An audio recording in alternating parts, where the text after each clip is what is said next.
Hello, and welcome to another edition of the Office of Special Counsel's video series on the Hatch Act. If you're just joining us, please be sure to visit our website at www.osc.gov to see the full series of videos. In this video, we will talk about the Hatch Act's prohibition against engaging in political activity while on duty, in a federal room or building, wearing an official uniform or agency insignia, or using a government vehicle. The Hatch Act prohibits employees from engaging in political activity while they are on duty, including teleworking and official union time, in a federal room or building, wearing an official uniform or insignia, or using a government-owned or leased vehicle. So what does it mean to be on duty? Employees are considered on duty when they are in a pay status other than paid leave. So employees are on duty during the hours they are getting paid to work, whether they are working from their federal work site or teleworking from home or another location. During that time, they are subject to this prohibition. If an employee has an unpaid lunch break, though, he would not be considered on duty during that lunch period. But if the employee is in the workplace during the lunch break, then this prohibition still applies because it also prohibits employees from engaging in political activity while in a federal room or building. This prohibition also applies while employees are wearing an official uniform or agency insignia, as well as when they are using a government-owned or leased vehicle. To fully understand this prohibition, you need to know the definition of political activity. The Hatch Act regulations define political activity as any activity that is directed at the success or failure of a political party, partisan political group, or candidate for partisan political office. Generally, activity that shows support for or opposition to a political party, candidate, or partisan political group will constitute political activity for purposes of the Hatch Act. The best way to understand this definition of political activity is to give you some examples. Let's start with examples of what is not political activity. Discussing legislation, ballot initiatives, and nonpartisan elections, for example, gun control measures, executive orders, and constitutional questions. Discussing issues such as abortion, immigration, or Supreme Court justice confirmations. Finally, attending an issue march or rally, for example, the March for Life, the Women's March, or the March for Science. The key here is these conversations should not have activity that includes showing support or opposition to a political party, partisan political group, or candidate for partisan office. So, even discussing issues that are politically charged will not constitute political activity for purposes of the Hatch Act, as long as the activity does not also show support for or opposition to a political party, candidate, or partisan political group.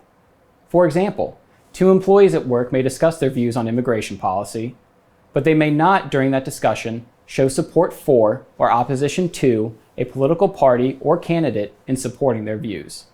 Now let's go over some examples of what is political activity, and therefore not permitted while on duty or in the workplace. What is political activity? Wearing any apparel, for example, t-shirts, hats, and face masks, related to a political party or current campaign. Displaying any items, including screensavers, buttons, posters, signs, and photographs that show support for a political party or current candidate. Making online donations to a political campaign or party. These restrictions apply whether you are in person at the office or attending a virtual meeting while teleworking. So, for example, we have found employees in violation of this prohibition for displaying campaign posters in their federal offices or for wearing campaign hats during virtual meetings. These restrictions also apply to the display of candidate photographs. However, there are some narrow exceptions, including the display of the official photograph of an incumbent president running for re-election. For more information about the exceptions, please visit our website, www.osc.gov, and read our advisory opinion about candidate photographs in the workplace. But most violations of this prohibition involve the use of electronic communications, specifically email, text, or social media. Therefore, it is important to understand that emailing, texting, blogging, or using social media for political activity while on duty or in the workplace is a violation, even if you're using a personal device or email account, sharing or forwarding content authored by others, or sharing or forwarding to friends or like-minded coworkers. This means, for example, that employees may not like, post, share, tweet, or retweet messages on social media that are in support of or opposition to a political party, partisan political group, or candidate for partisan political office. Similarly, employees may not email or forward emails with these types of messages while they are on duty or at work. We encourage any employee who uses social media to review the comprehensive social media guidance on our website. Let me give you some specific case examples of federal employees who engaged in prohibited political activity while on duty or at work and received significant suspensions ranging from 14 to 120 days. In the first case, an employee forwarded one email from a political party to 40 coworkers and family members while he was on duty. The email not only encouraged voter support for a presidential candidate, but also provided a link for recipients to donate to the campaign.